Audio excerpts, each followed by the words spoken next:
നമുക്കൊന്നുകൂടെ നോക്കാം. ഇഷ്യൂ ഉണ്ടെങ്കിൽ sir audio കട്ടാകുന്നുണ്ട്. ഓക്കെ, ഓഡിയോ കട്ടാകുന്നു. അയ്യോ,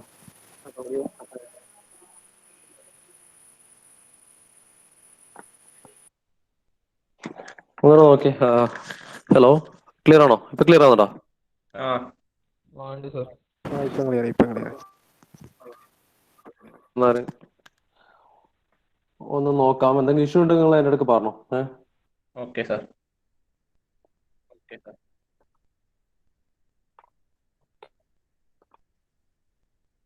okay,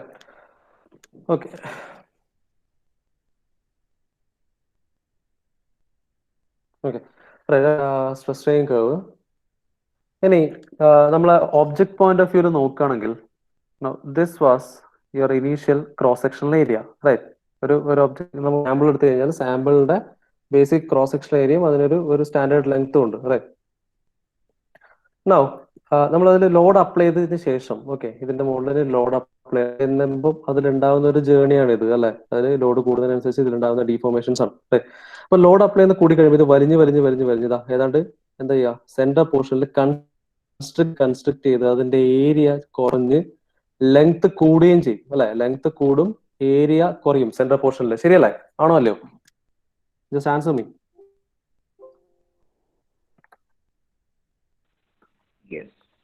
yes sir.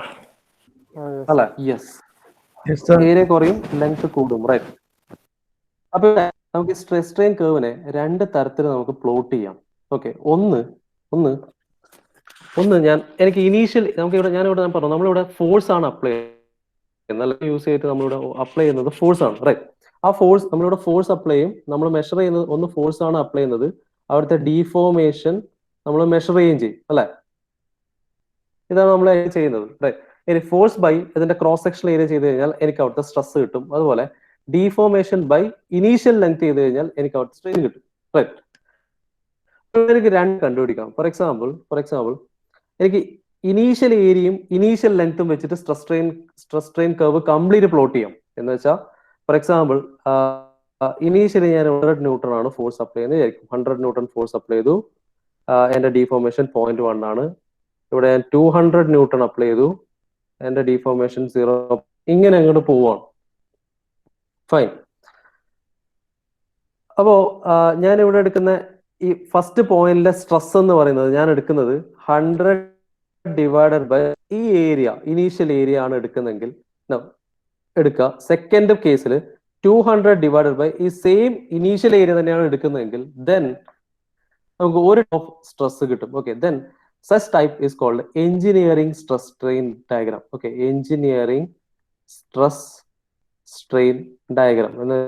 If you are taking the initial area, okay, if initial area is used for determining the stress, then the stress strain diagram is called nominal or stress strain diagram. ഇത് എങ്ങനെ ഓർത്ത് വെക്കാന്ന് വെച്ച് കഴിഞ്ഞാൽ നമ്മള് എഞ്ചിനീയറിംഗിന് പഠിക്കുന്ന ആൾക്കാരും എഞ്ചിനീയേഴ്സും ഒക്കെ ആണല്ലോ. അപ്പോ പൊതുവെ നമ്മളൊരു ഒരു ഒരു കാര്യം എന്ന് പറഞ്ഞാൽ നമ്മളെല്ലാവരും മടിയന്മാരാണ്.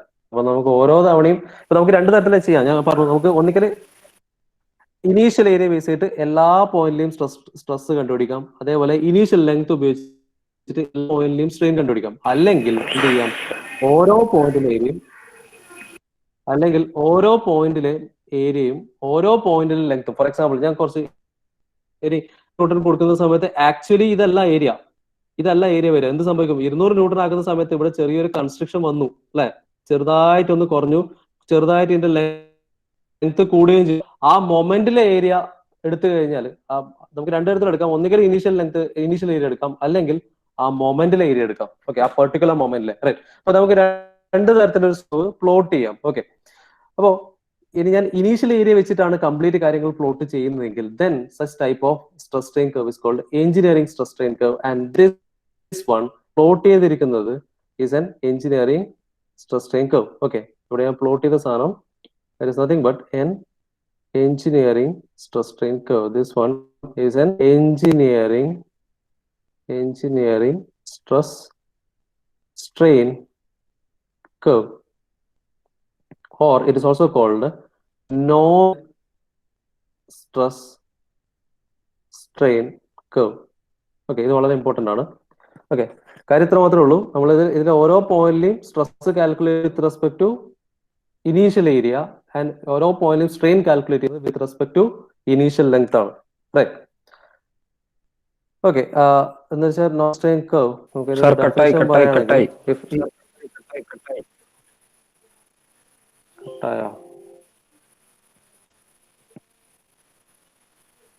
കേൾക്കുന്നില്ല, ഇപ്പം കേൾക്കുന്നില്ല. ഇപ്പായി സാർ ഇപ്പായി. ഒരു കാര്യം ചെയ്യാം, ഞാൻ ഈ സ്ട്രെസ് സ്ട്രെയിൻ കർവിന്റെ ഡീറ്റെയിൽ ആയിട്ട് നമുക്ക് നെക്സ്റ്റ് ഡേ പറയാം. ഓഫീസിൽ ഒരു ചെറിയ പ്രോബ്ലം തൽക്കാലം ചെയ്യാം, അങ്ങനെ ആകുമ്പോൾ പറയണമെന്നില്ലല്ലോ. ഓക്കെ, അതിന് വേണ്ടിയിട്ട് ഒരു ചെറിയ കൺസെപ്റ്റ് മാത്രമേ അറിയാനുള്ളൂ, അത് മാത്രം പറയാം. ഓക്കെ, ഇപ്പൊ കേൾക്കുന്നില്ലേ? ഇല്ലേ? ഹലോ. ഓക്കെ, അപ്പൊ ആ ഒരു ചെറിയൊരു കൺസെപ്റ്റ് ഇവിടെ പറയാം. ഓക്കെ, ഇവിടെ നമ്മളെ ഇവിടുത്തെ ഒരു main area first O to A ഞാൻ പറഞ്ഞു, ഇറ്റ് ഇസ് ഡയറക്ട്ലി പ്രൊപ്പോർഷണൽ ആണെന്ന് പറഞ്ഞു അല്ലെ. Stress is directly proportional to strain, right. Stress is directly proportional എന്ന് പറഞ്ഞാൽ ഓക്കെ, ഫസ്റ്റ് റീജിയനിൽ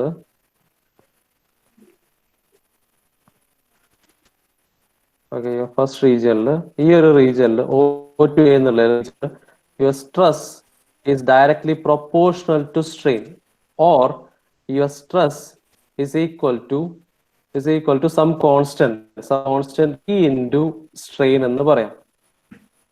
Okay, right. Or your stress by strain is a constant which is E or S. Okay, അല്ലെങ്കിൽ ഇങ്ങനെ പറയണ്ട, നമുക്ക് it is nothing but ഒരു ഇങ്ങനെ കൊടുക്കാം. ഇവിടെ നിങ്ങൾ വേറെ ആരെങ്കിലും ബാക്കിയുള്ളവരെല്ലാം മ്യൂട്ട് ചെയ്തേ.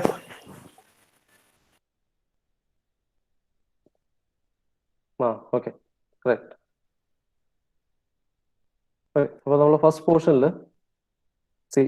O to A എന്നുള്ള പോർഷനിൽ നമുക്ക് പറയാം your stress is directly proportional to strain. ഞാനത് ഇവിടെ എഴുതാം. ഫസ്റ്റ് പോർഷനിൽ your stress is directly proportional to strain. ഇതൊരു ലോ ആണ്. ഈ ലോക്ക് ഒരു പെർട്ടിക്കുലർ പേരുണ്ട്. എന്താണെന്നറിയോ? അറിയേണ്ടതാണ്.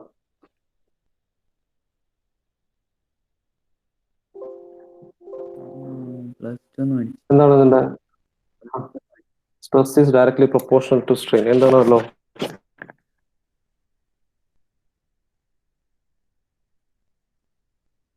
Stress directly proportional to strain എന്താണ്? up the elastic limit, up to the proportionality limit. Stress directly proportional to strain up to the proportionality limit. ആ law ഉണ്ട്. എന്താണ്?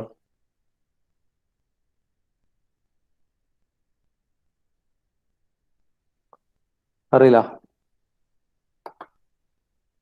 Elastic limit.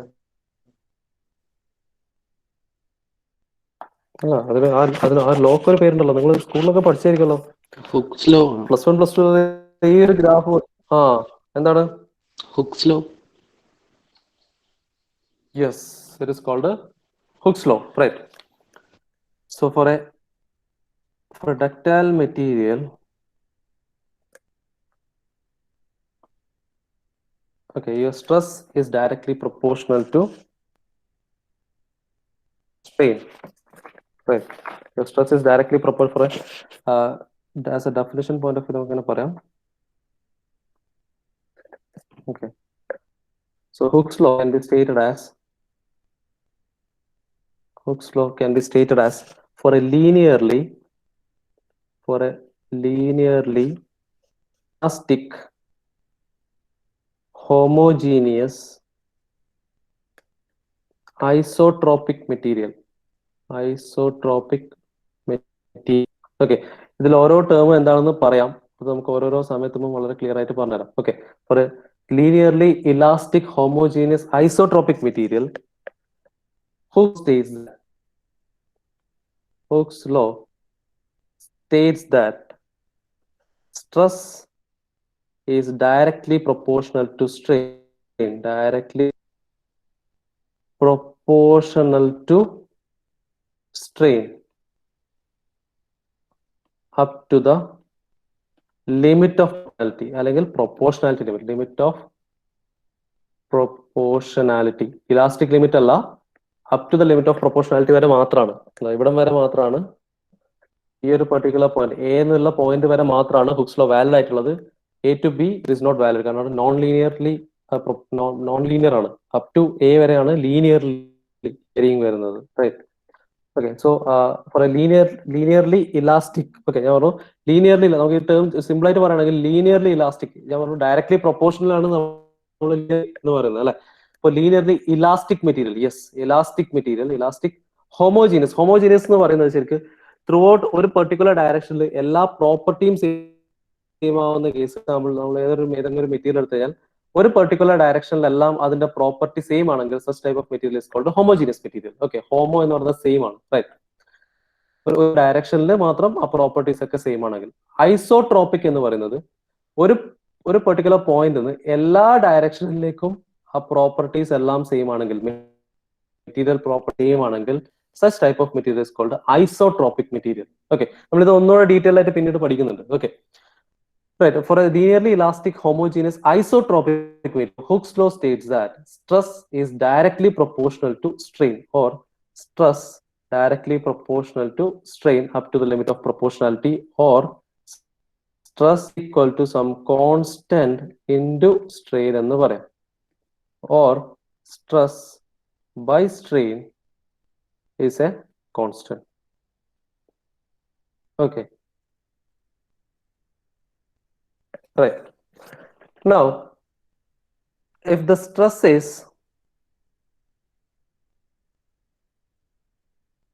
if the stress is transverse stress and the strain is transverse strain,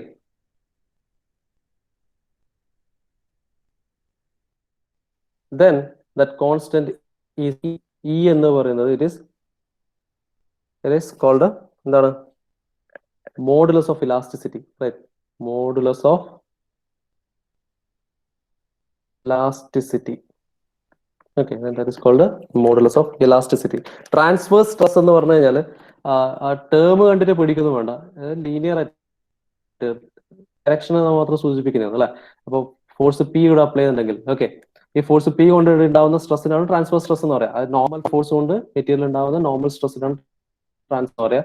അതുപോലെ തന്നെ ഇതിലുണ്ടാവുന്ന സ്ട്രെയിനാണ് transfer strain എന്ന് പറയാം. Okay, അപ്പൊ അങ്ങനത്തെ കേസിൽ the ratio of transfer stress to the transfer strain is called Young's modulus or modulus of okay, or it is also called Young's modulus. Young's modulus, right. അത് note ചെയ്യണം.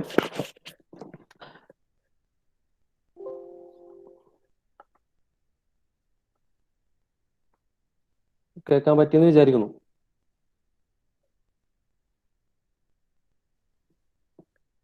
നിങ്ങളുടെ ഉണ്ടോ, കൂടെ ഉണ്ടോ? ആ, yes yes yes, okay okay okay.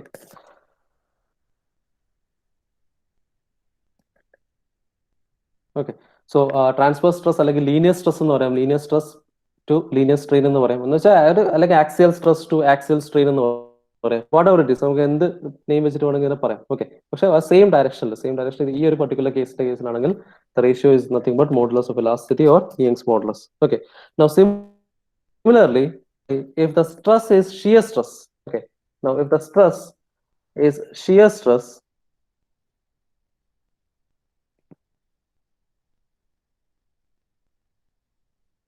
if the stress is shear stress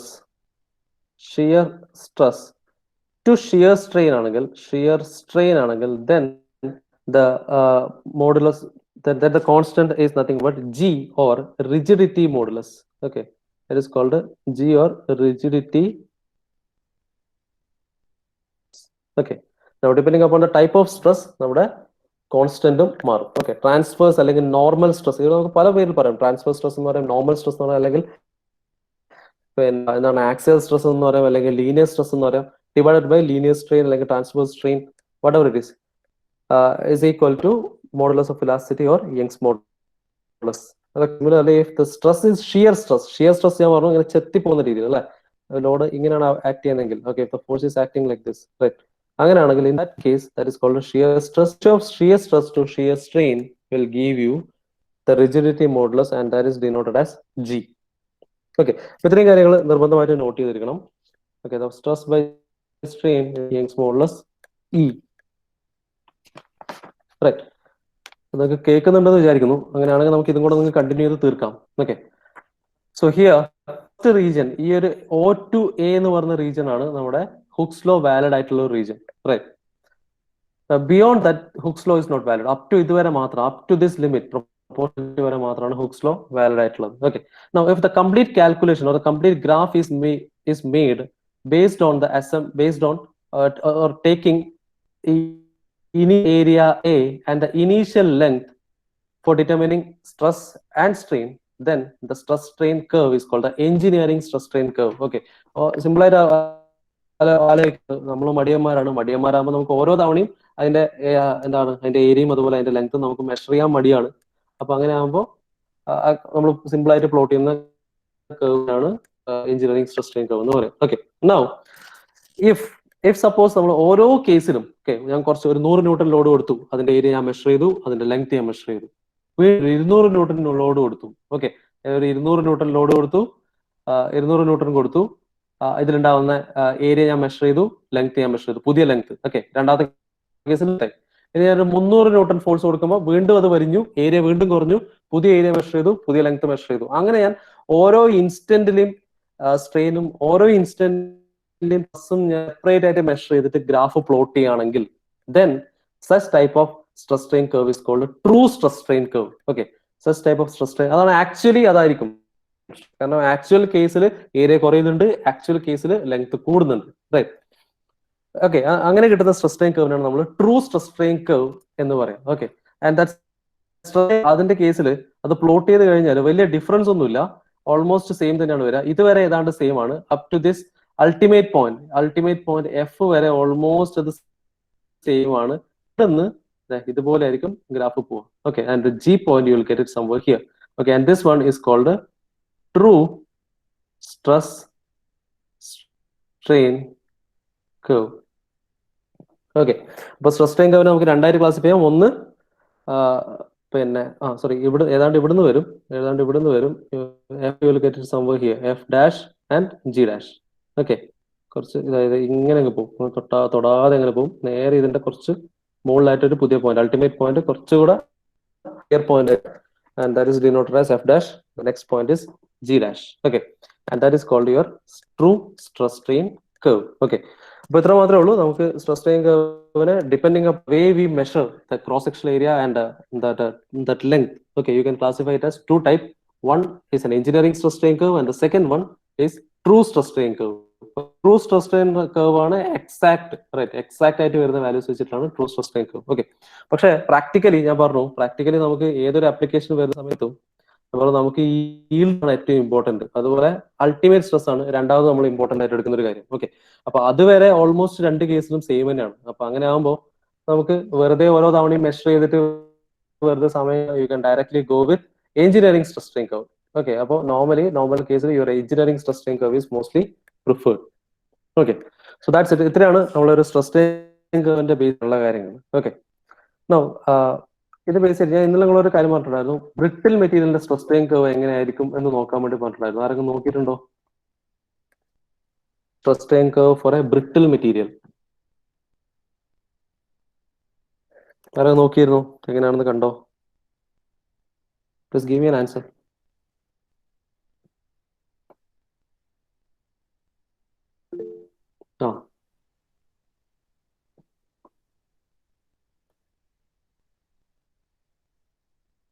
എങ്ങനെയാണ്, എന്താണ് വ്യത്യാസം ഒന്ന് പറഞ്ഞേ.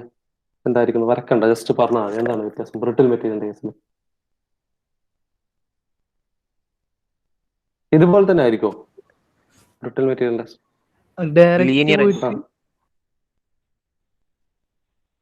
ലീനിയർ ആയിരിക്കോ? അതെ, നമുക്ക് നല്ലൊരു ലീനിയർ ആയിരിക്കും. സ്ട്രെയിറ്റ് എന്ന് പറഞ്ഞു, അത് സ്ട്രെയിറ്റ് പോയിട്ട് കട്ടാവലല്ലേ, അതില് അധികം ടൈം ഉണ്ടാവില്ലല്ലോ, അതിങ്ങനെ ഇതായി വരാൻ ടൈം ഉണ്ടാവില്ല, അപ്പാട് കട്ടാവൂലേ. പക്ഷെ അവിടെ ഒരു വേറെ പ്രശ്നമുണ്ട്, ഞാൻ പറയാം. സ്ട്രെയിറ്റ് എന്ന് പറഞ്ഞാൽ ഒരു സ്ട്രെയിറ്റ് ലൈൻ നമുക്ക് ഒരു കർവിൽ വരക്കണമെങ്കിൽ അത്രയും പോർഷനിൽ സ്ട്രെസ്സും സ്ട്രെയിനും ഡയറക്ട്ലി പ്രൊപ്പോർഷണൽ ആയിരിക്കും. മനസ്സിലാവുണ്ടോ? ഞാൻ കഴിഞ്ഞ ദിവസം ലാദിൻ ഒന്ന് ജസ്റ്റ് ഒന്ന് പോസ് ചെയ്യോ ആ സൗണ്ട്? Okay fine. അപ്പൊ ഞാൻ പറഞ്ഞു ഞാൻ കഴിഞ്ഞ ദിവസം ഒരു ചോക്ക് എടുത്ത് കാണിച്ചിരുന്നു. ചോക്ക് ഒരു ബെസ്റ്റ് ബ്രിട്ടിൽ മെറ്റീരിയലിന്റെ എക്സാമ്പിൾ ആണ് അല്ലെ. ഈ ചോക്കിനെ ഞാൻ ഒന്ന് പിടിച്ച് വലിച്ച സമയത്ത് അത് ഇതന്നെയാണ് നമ്മൾ അവിടെ യൂട്യൂബിൽ ഇതേ അവസ്ഥ തന്നെയാണ് ഉണ്ടാവും. ഒരു ബ്രിട്ടിൽ മെറ്റീരിയൽ ലോഡ് കൊടുത്ത് പെട്ടെന്ന് അങ്ങ് പൊട്ടും അല്ലെ. അതാണ് ഈ ബ്രിട്ടിൽ മെറ്റീരിയലിന്റെ ഒരു പ്രശ്നവും അല്ലെ. ബ്രിട്ടിൽ മെറ്റീരിയലിന്റെ കേസിൽ ഒരു ക്രാക്ക് എവിടെയെങ്കിലും ഒന്ന് ഫോം ചെയ്ത് കഴിഞ്ഞാൽ അടുത്ത മൊമെന്റിൽ 2 പീസായിട്ട് നമ്മുടെ കയ്യിലേക്ക് വരും. ഓക്കെ. അപ്പോ പിന്നെ ആ ഒരു കേസിൽ നമുക്ക് അതന്നെയാണ് നമ്മൾ പ്ലോട്ട് ചെയ്യുക. റൈറ്റ്. ആ കിട്ടുന്ന റിസൾട്ടാണ് നമ്മൾ പ്ലോട്ട് ചെയ്യുക. അപ്പൊ നമ്മൾ ആലോചിച്ച് ഞാനിങ്ങനെ ഞാനൊരു പിന്നെ ഫോർ എക്സാമ്പിൾ ഒരു ചോക്ക് എടുത്തിട്ട് എന്ത് ചെയ്യുക, ഒരു 100 ന്യൂട്ടൺ ഫോഴ്സ് കൊടുത്തു, ഒരു പ്രശ്നം വന്നിട്ടില്ല. 200 കൊടുത്തു, ഒരു പ്രശ്നമില്ല. 300 കൊടുക്കുന്നു, പൊട്ടും. റൈറ്റ്. ഇതാണ് അവസ്ഥ ഉണ്ടാവുക. റൈറ്റ്. അപ്പൊ അവിടെ അതുവരെ സ്ട്രെയിൻ ഇല്ല. റൈറ്റ്. അതാണ് നമ്മൾ മനസ്സിലാക്കേണ്ടത്. വളരെ ചെറിയ മൈന്യൂട്ട് സ്ട്രെയിനേ വരുന്നുള്ളൂ. അടുത്ത മൊമെന്റിൽ പിന്നെ ഇത് വലിയുന്നില്ല, ഇത് പൊട്ടുകയാണ്. റൈറ്റ്. അപ്പൊ നമുക്കൊരു എലാബറേറ്റ് സ്ട്രെസ് സ്ട്രെയിൻ കർവ് ഒന്നും ഒരു ബ്രിട്ടിൽ മെറ്റീരിയലിന്റെ കേസിൽ ഉണ്ടാവില്ല. ഓക്കെ. അപ്പോൾ സ്ട്രെയിറ്റ് അല്ല ഒരിക്കലും. സ്ട്രെസ് സ്ട്രെയിൻ കർവ് ഒരിക്കലും സ്ട്രെയിറ്റ് അല്ല. അത് നിങ്ങൾ ഉദ്ദേശിച്ചായി, പക്ഷെ സ്ട്രെയിറ്റ് എന്ന് പറയാൻ പറ്റില്ല. ഓക്കെ. ഞാൻ വരച്ച് കാണിച്ചു for a brittle material. Okay. For a brittle material, stress strain curve for brittle material. Cast iron is an example. Okay, cast iron is a good material. Okay, so ഇതിന്റെ കേസിൽ actually speaking stress strain curve വരച്ചു കഴിഞ്ഞാൽ ശരിക്കും പറഞ്ഞാൽ നമുക്ക് actually ആയിട്ട് എടുത്ത് കഴിഞ്ഞാൽ സ്ട്രെസ് സ്ട്രെയിൻ കഴിഞ്ഞാൽ വരച്ചു കഴിഞ്ഞാൽ ശരിക്കും പറഞ്ഞതാ ഇത്രയും ഉണ്ടാവും.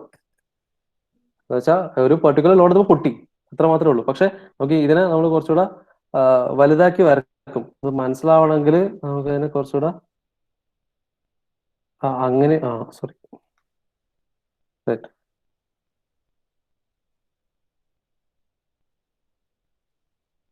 സ്ട്രെയിറ്റ് ലൈൻ ആണ് വരക്കുമ്പോൾ അങ്ങനെ പോകുന്ന. ഓക്കെ. അപ്പോൾ ആക്ച്വലി സ്പീക്കിംഗ് ഏതാണ്ട് ഇതുപോലെയാണ് ഉണ്ടാവുക. ഓക്കെ. അത് കുറച്ച് വലുതാക്കി വരച്ചതാണ്. ശരിക്കും പറഞ്ഞാൽ ഇങ്ങനെ അടുപ്പിച്ചിട്ടാണ് ഉണ്ടാവുക. നമ്മളെ എക്സ് ആക്സിസിന് വളരെയധികം അടുപ്പിച്ചിട്ടാണ് ഉണ്ടാവുക. അല്ലെങ്കിൽ depending upon the load. Okay. ചിലപ്പോൾ ചില കേസുകളിൽ ചില ലോഡ് വിത്ത്സ്റ്റാൻഡ് ചെയ്യാൻ പറ്റുമെങ്കിൽ അത് ഒരു കുറച്ചുകൂടെ ഹയർ സ്ട്രെസ് അത് വിത്ത്സ്റ്റാൻഡ് ചെയ്തിട്ടുണ്ടാവും. അതിനുശേഷം അത് പൊട്ടും, പെട്ടെന്ന് പൊട്ടും. ഓക്കെ. എന്ന് വെച്ചാൽ ഇതിൽ ഈൽഡ് പോയിന്റോ പിന്നെ അതുപോലെ പിന്നെ ഇത് കഴിഞ്ഞതിൽ പറഞ്ഞ പോലെ പ്ലാസ്റ്റിക് ലിമിറ്റ് ഇങ്ങനെയൊന്നുമില്ല. ഒരു മൊമെന്റിൽ പൊട്ടാണ്. ഇവിടെ 2 കാര്യങ്ങൾ മാത്രമേ ഉള്ളൂ. ഒരു അൾട്ടിമേറ്റ് പോയിന്റ് ഉണ്ട്. ഓക്കെ. ബ്രിട്ടിൽ മെറ്റീരിയലിന്റെ കേസിൽ കയറാൻ അൾട്ടിമേറ്റ് പോയിന്റ്. കേസിൽ ലിമിറ്റ് ഓഫ് പ്രൊപ്പോർഷണാലിറ്റി നമ്മൾ കാണും. എങ്ങനെ കാണുന്നു പറഞ്ഞാൽ നമുക്ക് മറ്റേ കേസിൽ പോലെ എവിഡന്റ് ആയിട്ട് ഇത് കാണാൻ പറ്റില്ല, limit of proportionality. Okay. So initially വളരെ ഒരു മൈന്യൂട്ട് ഫ്രാക്ഷനിലോ ഈ ഒരു ഹുക്സ് ലോ വാലിഡ് ആവുന്നത്. ഓക്കെ. പറഞ്ഞാൽ ഒരു പോയിന്റ് ഉണ്ട്.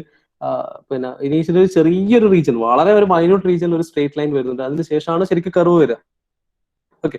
പക്ഷെ സ്ട്രേറ്റ് ആയിട്ട് വരച്ച് കാണിക്കണമെന്നില്ല. ഒരു സിമ്പിൾ ആയിട്ട് നമുക്ക് ഇങ്ങനെ തന്നെ വരച്ച് പ്ലോട്ട് ചെയ്താൽ മതി. ഓക്കെ. സോ ഇനീഷ്യലി വളരെ വളരെ വളരെ മൈന്യൂട്ട് ആയിട്ട് ഒരു പോർഷൻ വരും. അത് നമ്മൾ എങ്ങനെ ഡിറ്റർമിൻ ചെയ്യുന്നു ചോദിച്ചു കഴിഞ്ഞാൽ വാട്ട് യു ഡു ഇസ് ഒരു 0.2% സ്ട്രെയിൻ. ഓക്കെ. 0.2% സ്ട്രെയിൻ ഇവിടെ മാർക്ക് ചെയ്തിട്ട് യു വിൽ അതിനെ എക്സ്റ്റെൻഡ് ചെയ്ത് കേർവിൽ മീറ്റ് ചെയ്യുന്ന പോയിന്റ് ആണ് നമ്മൾ എന്ത് ചെയ്യുക, proportionality limit. Okay. Proportionality limit എന്ന് പറയാം. ഓക്കെ. ഇത്ര മാത്രം കാര്യങ്ങളെ ഒരു ബ്രിട്ടിൽ മെറ്റീരിയലിന്റെ കേസിലുള്ളൂ. Okay. Stress strain curve for a brittle മെറ്റീരിയലിൽ മെയിൻ പാർട്ട് നമുക്ക് മാർക്ക് ചെയ്യാനുള്ളൂ. ഒന്ന് അതിന്റെ അൾട്ടിമേറ്റ് പോയിന്റ് ആണ്. രണ്ടാമത് അതിന്റെ പ്രൊപ്പോർഷണാലിറ്റി ലിമിറ്റ്. പ്രൊപ്പോർഷണാലിറ്റി ലിമിറ്റ് വളരെ മൈന്യൂട്ട് ആയിരിക്കും. അതാണ് പറയുന്നത്. ഹുക്സ് ലോ വളരെ വളരെ പോർഷനിൽ മാത്രമേ അത് വാലിഡ് ആയിട്ട് നിൽക്കുന്നുള്ളൂ. And to determine that you will take 0.2% strain. Okay. 0.2% strain എന്നുള്ള ഒരു പോയിന്റ് മാർക്ക് ചെയ്യുക. Then extend that line. Okay. The point where it meets is the proportionality limit. That's it. Okay. അപ്പൊ ഇതാണ് ബ്രിട്ടിൽ മെറ്റീരിയലിന്റെ stress strain curve. Right. Okay. അപ്പൊ ഇത്രയാണ് basic ആയിട്ട് stress strain കർവിന്റെ പറയാനുള്ളത്. ഓക്കെ. എനിക്കിത് ക്ലിയർ ആയിട്ടുണ്ടാവുമെന്ന് വിശ്വസിക്കുന്നു. ഓക്കെ. ക്ലിയർ ആയോ? എന്താ അവസ്ഥ? ടോപ്പിക് ഇതുവരെ ക്ലിയർ ആണോ? സാർ വലിയ കുഴപ്പമില്ല. വലിയ കുഴപ്പമൊന്നുമില്ല അല്ലെ? ഓക്കെ. നമ്മളെ ഇവനെവിടെ? നമ്മളെ നേരത്തെ ചോദിച്ച സൗരഭ്. അല്ല, സൗരാഗ്. സൗരാഗ് എവിടെ ഉണ്ടോ?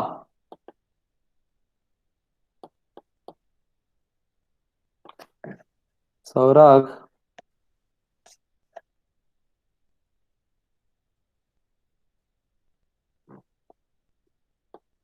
ഉണ്ടോ? ഇല്ല. ആശാൻ ഇതെല്ലാം പൂട്ടി വെച്ചിട്ട് എവിടെയോ പോയിട്ടുള്ളതെന്ന് തോന്നല്ലോ. ഓണാക്കി വെച്ചിട്ട് വീട്ടുകാരെങ്കിലും ഏൽപ്പിച്ച് വെച്ചിട്ടാ പോയത്. അമിത്തിനെ അറിയുന്നുണ്ടാവുമല്ലോ. അമിത്തെ, യെസ് സാർ. ആ എവിടെ സൗരാഗ് എവിടെ? ഓ അമ്മോ അല്ലേ. അവരോടൊന്ന് തന്നെ വിളിക്കാൻ പറയണേ ക്ലാസ് കഴിഞ്ഞിട്ട്. Okay sir. ഇതിന്റെ അകത്ത് ഉണ്ട് സാർ. എനക്ക് വന്ന പറയാ. മൈക്കിന്റെ ഇങ്ങനെ കംപ്ലൈന്റ് ആയിരിക്കും. അത് ഞാൻ പറയാം അവനോട്. അങ്ങനെ ആകുമ്പോ മെസ്സേജ് അയക്കാലോ. ആ ശരിയാണല്ലേ. ഞാൻ അവനോട് പറയാം സാർ. ഞാൻ വിളിക്കാം. ക്ലാസ് കഴിഞ്ഞിട്ട് വിളിച്ചാൽ വിളിച്ചാൽ. Okay sir. Okay sir. Okay okay right. Okay fine. അപ്പൊ നമുക്ക് ഇതുവരെയുള്ള കാര്യങ്ങൾ ഓക്കെ ആണെന്ന് വിചാരിക്കുന്നു. നമ്മൾ ഓൾമോസ്റ്റ് നമ്മുടെ ടൈം ആയിട്ടുണ്ട്. 11 മണിയല്ലേ അല്ലേ? റൈറ്റ്. ഓക്കെ, നമുക്ക് ബാക്കി അടുത്ത കുറച്ച് കാര്യങ്ങൾ നമുക്ക് ഒന്ന് സ്പീഡപ്പ് ആക്കാനുണ്ട്. കുറച്ച് പ്രോബ്ലം ഉണ്ട്. റൈറ്റ്. ഓക്കെ. അപ്പോ പിന്നെ കുറച്ച് വർക്ക് ഞാൻ തരും. ഇനി കുറച്ച് ചെറിയ ചെറിയ ഹോംവർക്ക് വർക്കുകൾ, വളരെ സിമ്പിൾ ആയിട്ടുള്ള ചില പ്രോബ്ലംസും കാര്യങ്ങളൊക്കെ തരാം. Okay, so fine. Thank you. Will see tomorrow.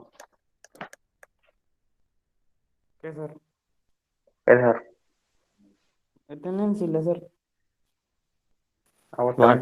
Attendance ഓട്ടോമാറ്റിക്കായിട്ട് വരും, പേടിക്കണ്ട. അതുകൊണ്ടാണല്ലോ ഇന്ന് സൗരഗനെല്ലാം ചോദിച്ചത്. നിങ്ങൾ ടൈം തൊട്ട് എല്ലാ കാര്യങ്ങളും റെക്കോർഡാണ്. നിങ്ങൾ എത്ര മണിക്ക് വന്നു, എത്ര സമയത്ത് പോയി, ഇതൊക്കെ ഇതിലുണ്ട്. ഓക്കെ, അപ്പോൾ ശരി. Thank U.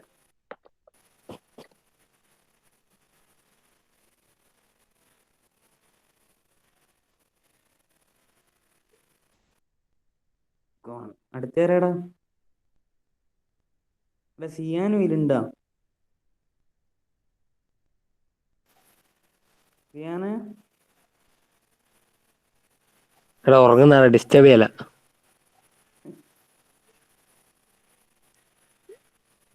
സിയാനുണ്ട്. Private മെസ്സേജിനെ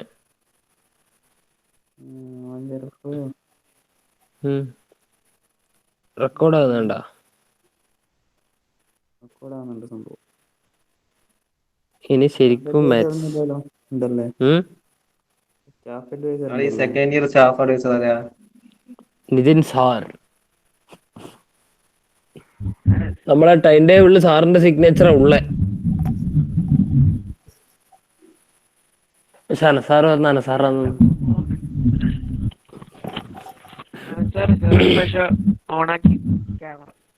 hello hello. Yes പറയൂ രാഹുൽ. നേരത്തെ എന്തോ പറയാൻ ഉദ്ദേശിക്കുന്നുണ്ടോ രാഹുൽ? എന്നാ മോൻ ആഫ്രിക്കയിൽ എന്തെങ്കിലും കാര്യം പറയായിരിക്കും.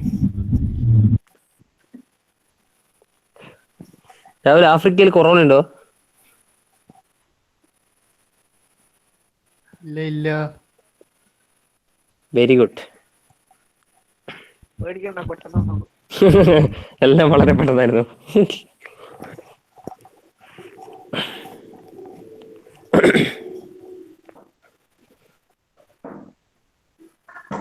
ഇനി സുൽഫത്ത് മിസ്ലേ. എടി ഇന്നലെ സോണിന്റെ മിസ് വന്നില്ലടാ.